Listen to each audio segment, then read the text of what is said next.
शिरूरला जाऊन त्या ठिकाणी नगराध्यक्ष झाल्यात आणि आता राजू शेठ सुद्धा उद्या आपल्या सगळ्यांच्या आशीर्वादानं जिल्हा परिषद मध्ये त्या ठिकाणी पाऊल ठेवणार आहेत। आणि म्हणूनच आपल्या सगळ्यांना या निमित्तानं ही कळकळीची विनंती आहे की समाजामध्ये जी माणसं चांगली काम करतायत त्यांच्या पाठीशी भक्कमपणानं उभं राहण्याची भूमिका आपण आयुष्यभर त्या ठिकाणी जोपासली पाहिजे। अधिक काही न बोलता अशाच पद्धतीचे सोहळे या निमित्तानं होत राहतील।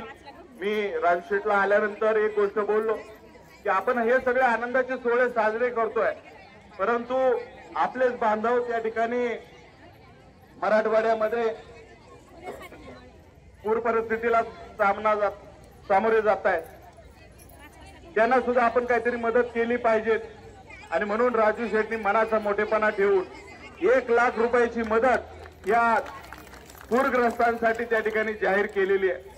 आज आपल्या सगळ्यांच्या सेवेसाठी, आज असेल उद्या असेल, आपल्या सगळ्या महिला भगिनींसाठी त्यांनी ही यात्रा आयोजन केलेलं आहे। गेली 4 वर्ष ते या पद्धतीचं काम करतायत। खरं तर मी सुनेताताई तुमच्या हाताचं ऑपरेशन झालं मला माहित नव्हतं, माझ्याकडून राहून गेलं, पण मला आता सुचलं का दोन्ही महिला म्हणजे सगळ्या महिलांना 2 हात वर करायचे, पण तुमच्यामुळे आता फक्त 1च हात वर करायला लावतो। अरे आपल्याला या निमित्ताने एवढंच सांगतो की हे सगळं कुटुंब कधीही आपल्या स्वतःच्या वैयक्तिक कुटुंबाचा विचार न करता समाजामध्ये जी काही सगळी माणसं आहेत त्या सगळ्यांचा विचार करणारी माणसं म्हणून गावडे कुटुंब अहोरात्रपणानं समाजामध्ये फिरतायत। मला याच गावातला एक प्रसंग या निमित्तानं सांगायचा आहे की 29 एप्रिल 2019 मला वाटतंय योगेश भाईला ही तारीख माहित असेल, या गावातील असलेल्या भिल्ल समाजाच्या झोपड्या त्यावेळेस जळाल्या आणि त्याच्यामध्ये अगदी लहान मुलं आणि एक महिला त्या ठिकाणी,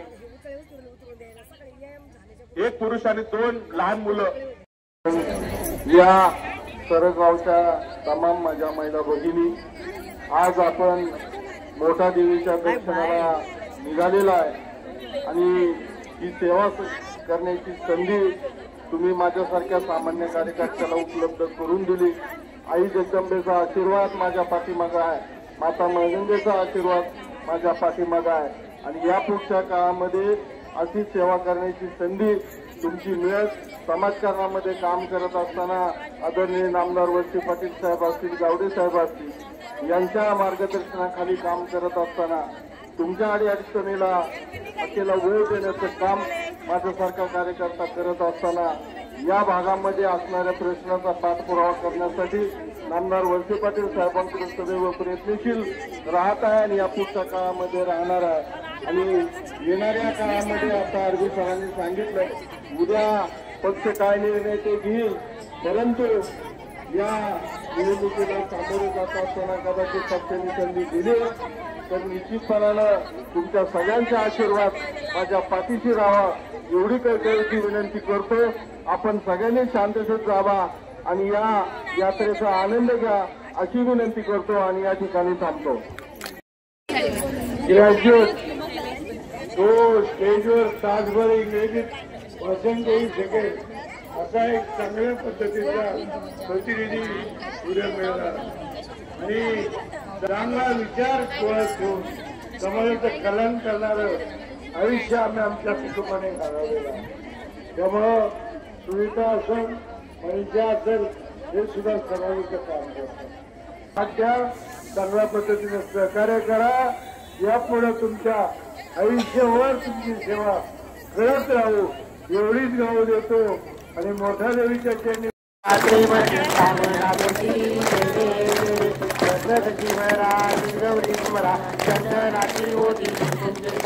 आंबे दुष्वादीन पूर्वी राजा सर्विंदाला तत्व